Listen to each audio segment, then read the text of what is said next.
साम्राज्य के प्यारे बच्चों तीसरे राजा जो थे वो थे इतिहास प्रसिद्ध सम्राट अशोक। ध्यान दीजिए प्यारे बच्चों, ये मौर्य साम्राज्य के राज सिंहासन बैठते हैं 273 ईसा पूर्व से 232 ईसा पूर्व तक इनका शासनकाल चलता है।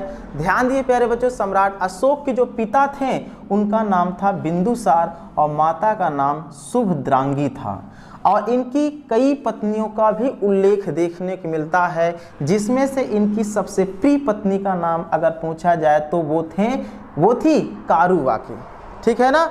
तो और एक पत्नी का नाम देखने मिलता है जिसका नाम था देवी, जो विदिशा के श्रेष्ठी की पुत्री थी, और इन्हीं से पुत्र महेंद्र और पुत्री संघमित्रा का जन्म हुआ था, जो आगे चलकर जब सम्राट अशोक बौद्ध धर्म को ग्रहण कर लेते हैं तो अपने पुत्र महेंद्र और पुत्री संघमित्रा को श्रीलंका भेजते हैं बौद्ध धर्म के प्रचार प्रसार के लिए।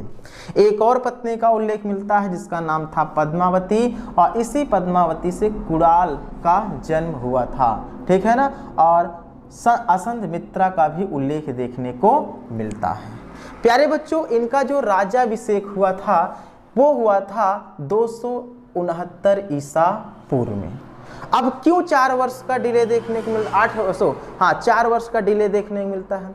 कुछ ग्रंथों में ये बताया गया है प्यारे बच्चों, शुरू में सम्राट अशोक क्या करता था, वो अपने राज सिंहासन को पाने के लिए वो गृह युद्ध लड़ रहा था।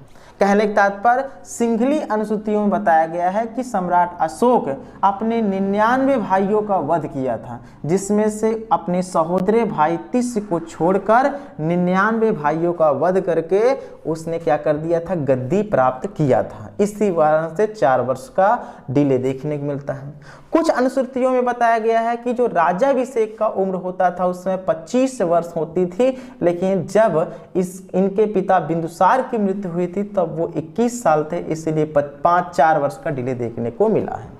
तो इतना ध्यान दीजिएगा, सम्राट अशोक का जो राज्याभिषेक हुआ था वो 269 ईसा पूर्व में हुआ था, और ये इनके राज्याभिषेक के 8 वर्ष बाद ही 261 ईसा पूर्व में क्या करते हैं, ये युद्ध लड़ते हैं जिसका नाम था कलिंग का युद्ध।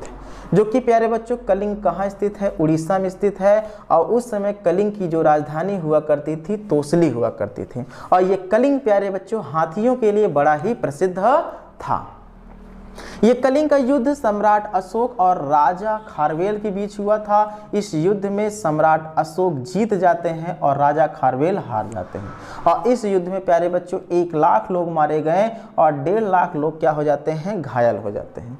इस युद्ध के बाद सम्राट अशोक बड़े ही शांत रहने लगे थे, और उन्होंने क्या कर दिया, बौद्ध भिक्षु, क्या नाम था उनका, उपगुप्त से क्या करते हैं, बौद्ध धर्म की शिक्षा ग्रहण करते हैं, और वो बौद्ध धर्म को अपना धर्म बना लेते हैं। जब उन्होंने बौद्ध धर्म को ग्रहण कर लिया तो उन्होंने ठान लिया कि मैं अपने जीवन में कभी भी युद्ध नहीं करूंगा, और उन्होंने अपनी बातों को लोगों तक पहुंचाने के लिए क्या करते हैं, अभिलेखों का सहारा लेते हैं। और भारत में सबसे पहले अभिलेखों पर लेख लिखने का कार्य किसने किया था, सम्राट अशोक। और अभिलेख कौन सी भाषा में लिखे गए थे, प्राकृत भाषा में लिखे गए थे। अभिलेखों की संख्या 3 थी, पहला था शिलालेख, दूसरा स्तंभलेख, तीसरा गुहालेख। जो शिलाओं पे लिखे जाते थे शिलालेख, जो स्तंभों पे लिखे जाते थे स्तंभलेख, जो गुफाओं में लिखे जाते थे लेख उसे गुहालेख। शिलालेखों की संख्या 14 है, स्तंभ लेखों की संख्या 7 है, और गुहा लेखों की संख्या 3 है। इसमें से जो 13वां शिलालेख है प्यारे बच्चों, इस 13वें शिलालेख में ये बताया गया है कि सम्राट अशोक अपने राज्याभिषेक के 8वें वर्ष 261 ईसा पूर्व में कलिंग का युद्ध लड़ा था। ठीक है ना। और ये जो लेख है प्यारे बच्चों, जो कि शिलालेख, स्तंभ लेख, गुहा लेख, इसमें कौन सी लिपियों का प्रयोग किया गया है, कौन सी लिपि में लिखा गया है, जैसे हम लोग कौन सी लिपि में लिखे हैं, देवनागरी लिपि में, उसी प्रकार इसमें शिलालेख में, स्तंभ लेख और गुहा लेख में कौन सी लिपि का प्रयोग किया गया था, तो ब्राह्मणी, खरोष्ठी, ग्रीक और अरमाइक लिपियों का। इसकी खोज किसने किया था प्यारे बच्चों, ये खोज किए थे पाटरेटी पैंथेलर ने 1750 में खोजे थे। ठीक है ना। और ये जो ब्राह्मणी लिपि है, ये भारत में खोजे थे पाटरेटरी पैंथेलर, और खरोष्टी को पाकिस्तान में, और ग्रीक और अरमाइक को अफगानिस्तान में।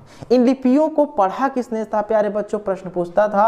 इन लिपियों को पढ़े थे अंग्रेज, एक थे जिनका नाम था जेम्स प्रिंसेप, उन्होंने 1837 ईस्वी में इस लिपि को पढ़ा था। और सम्राट अशोक, ध्यान दीजिएगा, वो शिलालेखों में क्या करता था, अपने नाम के साथ प्रियदर्शी या संस्कृत में प्रियदर्शिना शब्द लिखता था, और साथ में उसका आदर सूचक वाक्य था देवानम प्रिय, अर्थात देवताओं में प्रिय।